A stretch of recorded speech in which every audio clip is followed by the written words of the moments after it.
Fascinating Frontiers, Episode 78, from May 23, 2026. Here's what's happening in space and science today. SpaceX just flew its largest Starship yet on a test that ended with a controlled splashdown halfway around the world.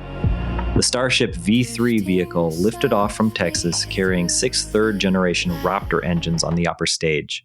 One vacuum-optimized engine shut down early, yet the flight computer extended burn time on the remaining 5 to reach a usable suborbital path.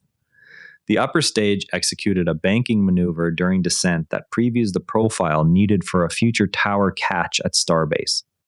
Heat shield performance held up well enough for a controlled splashdown in the Indian Ocean. The booster stage experienced an uncontrolled hard landing in the Gulf of Mexico after separate engine problems. The chief executive noted that the upper stage reached its intended trajectory, even after losing one engine early in the ascent. 5 remaining engines ran longer than planned to compensate, demonstrating the vehicle's ability to adapt in real time. The upper stage completed a controlled descent and landed in the target zone after traveling thousands of kilometers downrange.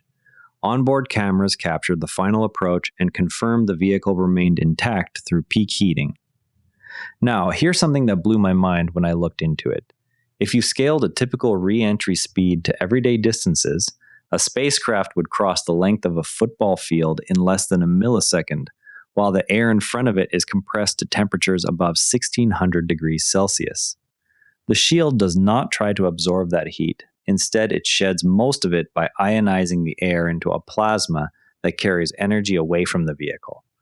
Starship's tiles must withstand not only the temperature spike, but also the mechanical stress of a banking turn at hypersonic speeds, where even small gaps can let superheated gas reach the underlying structure. Engineers still cannot predict exactly how the tiles will erode after dozens of flights, because the interaction between material microstructure, plasma chemistry, and vibration remains only partly modeled.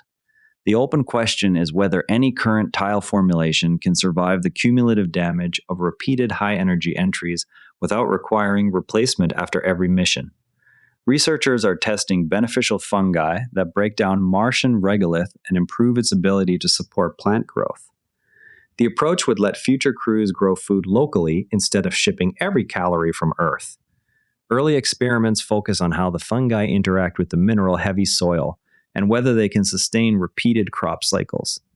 A single successful demonstration could reduce the mass of supplies needed for long-duration surface days. Follow-up work will examine how the same microbes behave under actual Martian radiation and temperature swings. On a different note, British Olympic rower Helen Glover used a parabolic flight to float through a compact exercise device designed for future space stations. The test checked whether rowing motions can provide effective resistance training when there is no gravity to work against. Engineers recorded muscle activation and machine stability during repeated zero-G intervals. Data from the session will guide refinements before the hardware is considered for longer missions. The project aims to keep crews healthy on trips that last months rather than days. Shifting focus, NASA has released a draft solicitation for the contract that has run Caltech's Jet Propulsion Laboratory for decades. The agency's language emphasizes performance metrics and cost controls that go beyond routine renewal language. Current work at JPL includes multiple Mars missions, the Europa Clipper spacecraft, and technology development for future astrophysics observatories.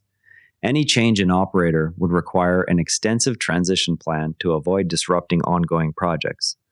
Comments on the draft are due before NASA issues the final request for proposals.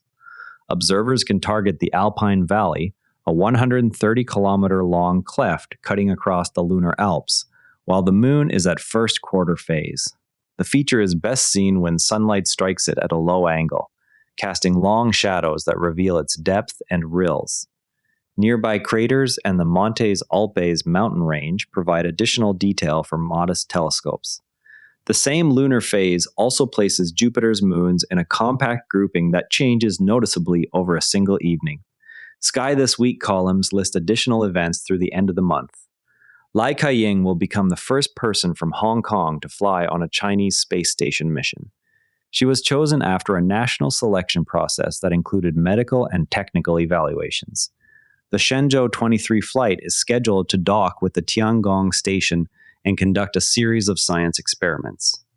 Her selection marks a milestone in expanding China's astronaut corps beyond the original cohort. Training will focus on station systems and the specific research tasks assigned to the crew. 4 Russian satellites have moved into orbits that bring them within close range of an ICI synthetic aperture radar satellite. The proximity is described as unusual for satellites on standard operational missions. Observers are tracking the objects to understand whether the moves represent routine station keeping or something more deliberate. No immediate impact on the commercial satellite's data collection has been reported. A 2.5-hour sequence captured with the Takahashi CN-212 Cassegrain shows Europa, Ganymede, and Io crossing the face of Jupiter. Each frame combines 600 short exposures that were later stacked and processed. The video reveals the moon's changing positions relative to the planet's cloud bands over a single night. Observers can replicate similar sequences with mid-sized telescopes when Jupiter is well placed. Recent reports outline ongoing activity at the Tiangong complex, including crew rotations and experiment handovers. The station supports a growing set of life science and materials research projects. International partners have expressed interest in future collaboration opportunities. Details on the next crewed launch remain tied to the Shenzhou schedule. A new shared calendar lists upcoming major showers and other notable sky events with automatic time zone conversion. Users can import the file into Google Calendar, iCal, or Outlook. The creator built the tool after missing a shower due to lack of advance notice. The calendar will be updated as new events are confirmed by professional networks. Next time, we'll be watching for further updates on Starship's post-flight data review and the next test flight timeline. That covers today's space and science news. Share this with a fellow space enthusiast if you found it interesting. I'm Patrick in Vancouver. See you tomorrow. This episode used AI voice synthesis of my voice. Editorial selection and analysis are my own.